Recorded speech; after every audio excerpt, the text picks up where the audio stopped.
Bonjour, alors j'espère que vous allez bien. Le printemps est là, normalement, pour vous, j'espère aussi.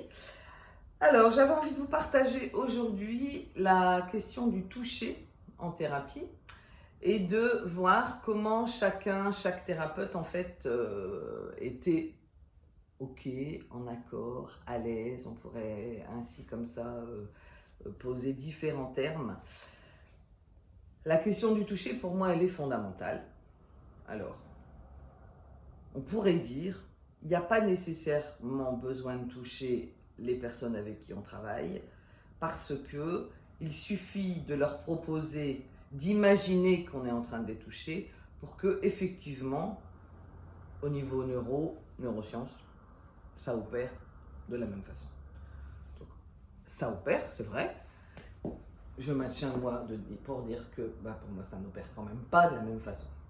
Déjà, effectivement, lorsqu'on touche, obligatoirement, on s'approche du client ou de la cliente, déjà. Donc, il y a une autre proximité corporelle.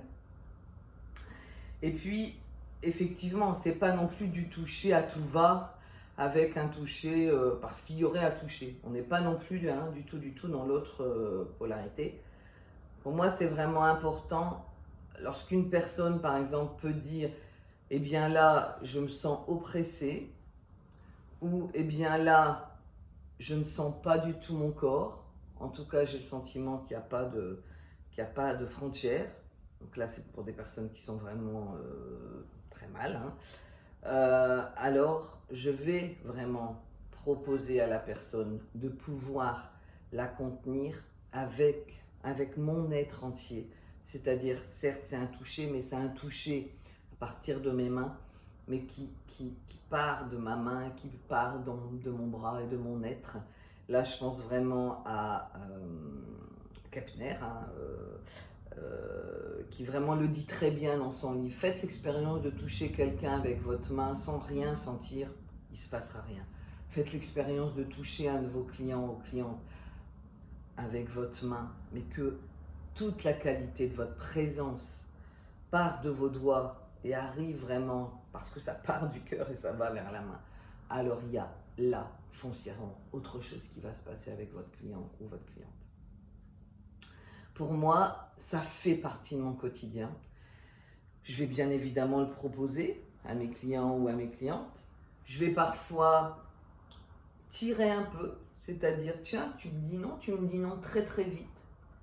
Qu'est-ce qui fait, qu'est-ce qui se passe? Ah, mais peut-être que... Et de ramener à là, effectivement, tu peux être emmené ailleurs. Alors quand je dis ça, c'est pas tac-tac du jour au lendemain. Cependant là, regardons-nous. C'est entre nous que c'est en train de se passer. C'est moi, Michel, thérapeute, qui te propose de mettre ma main sur ton épaule. Je vais aussi proposer d'autres postures. Donc par exemple, on est assis sur ce matelas. Je vais moi me poser contre le mur. Je vais vous montrer, tiens, ça peut être... Je vais moi me poser contre le mur. Et en fait, je vais vraiment proposer à la personne de se mettre ici. Elle va donc poser son dos sur moi. Et je vais vraiment l'envelopper, donc avec les jambes, parce que vraiment qu'elle puisse se sentir vraiment contenue, entourée. Et mes mains posées là, parfois posées là, parfois posées là. Et pendant tout ce temps, on peut être dans le silence.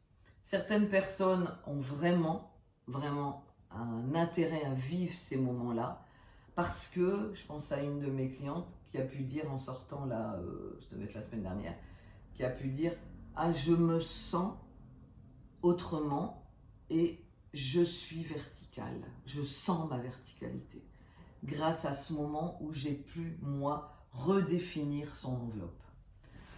Voilà, au niveau du toucher, j'aurais encore beaucoup à dire. Ça me paraît vraiment donc fondamental, je le redis.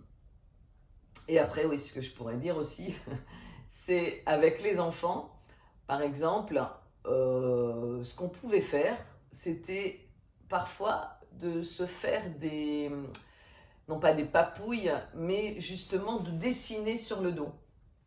De dessiner sur le dos et de reconnaître ce qu'on vient de dessiner sur le dos. Et dans ce cas-là, toujours de la même façon, hein, pour moi c'est fondamental avec l'enfant, c'est que je le fais sur le dos de l'enfant et l'enfant me le fait. Et tout de suite, ça pose autre chose. On est en train de vivre ensemble l'instant.